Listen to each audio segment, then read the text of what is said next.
To the committee. Good to see you. Since the start of the Trump administration's war of choice in Iran, tragically 18 American service members have been killed, hundreds more have been wounded, tens of billions of dollars have been spent. More is coming. The administration is asking for significantly more resources to fight this war of choice. Back in America, gas prices are on the rise again. The Iran war has cost the average American household an extra $1,000 out of their pocket just since the start of the conflict in February, as families are paying more and more for basics like groceries. Ambassador, in March, you went on CNN to tell the American people that the war in Iran was, quote, a dominant victory, the likes of which haven't been seen in modern military history. Just last month, you doubled down on your claims that Iran's military was, quote, devastated, unquote, and its nuclear program was, quote, destroyed, unquote, in an interview on June 21st on Face the Nation.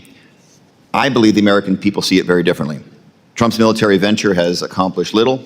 Iran still possesses missiles and drones necessary to hit American bases 1,000 miles away. He testified earlier today that when the president said he had, quote, obliterated, unquote, Iran's nuclear program, he wasn't talking about enrichment capability.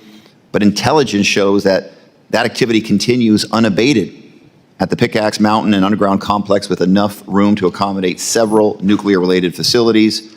Experts have said that fully eliminating Iran's nuclear program would require, quote, much more forceful intervention, unquote, including U.S. troops on the ground, something, of course, nobody in America would accept.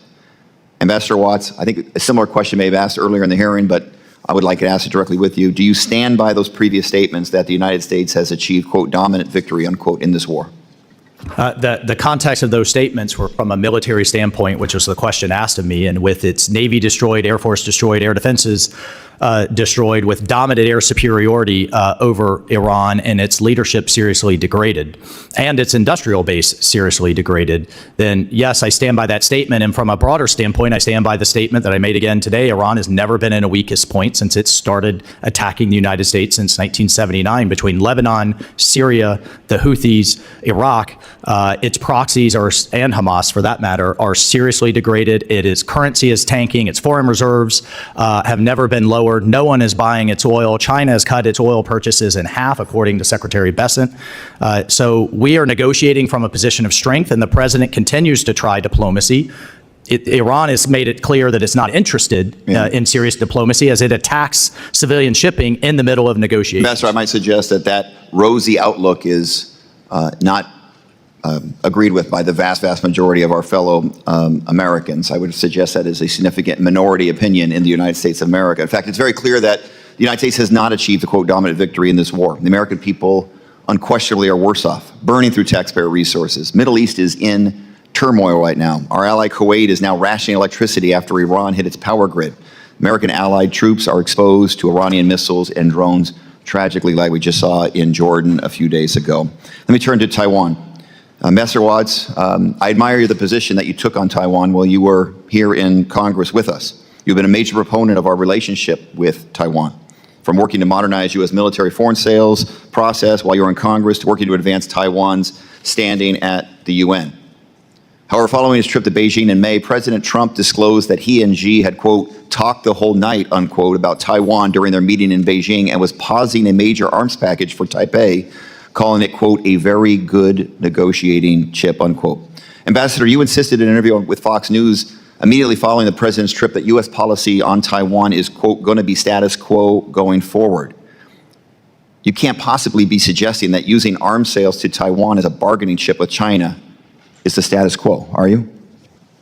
What I referred to is, as the president said, there's no change in policy. Strategic ambiguity remains. And it is worth noting, to be clear, that President Trump this term has authorized more arms sales to Taiwan than the entire Biden administration, just last year. And you and I know there's strong bipartisan support for that, authorizing it and getting those weapons in the hands of the Taiwan so that they can defend themselves. But you and I both know there's a multi-billion-dollar backlog from industry to actually get those arms off the production line, and President Trump is working, as is Secretary Hegseth, to reindustrialize and pull those supply chains back home, reindustrialize America, and expand our defense industrial base. Thank you very much, Ambassador Waltz. I have further questions, but I think I'm out of time, so I will yield back and submit those in writing. Thank you. Representative. Congressman Greg Stanton confronted Ambassador Mike Waltz over his repeated public claims that the United States had achieved a dominant victory over Iran, the kind not seen in modern military history. Stanton laid out the costs, 18 American service members killed, hundreds wounded, tens of billions of dollars spent, and the average American household already paying an extra $1,000 because of higher energy prices since the conflict began. Waltz stood by his earlier statements. From a military perspective, he said Iran's Navy, Air Force, and air defenses had been destroyed. The U.S. held dominant air superiority, and Iran's leadership and industrial base were seriously degraded.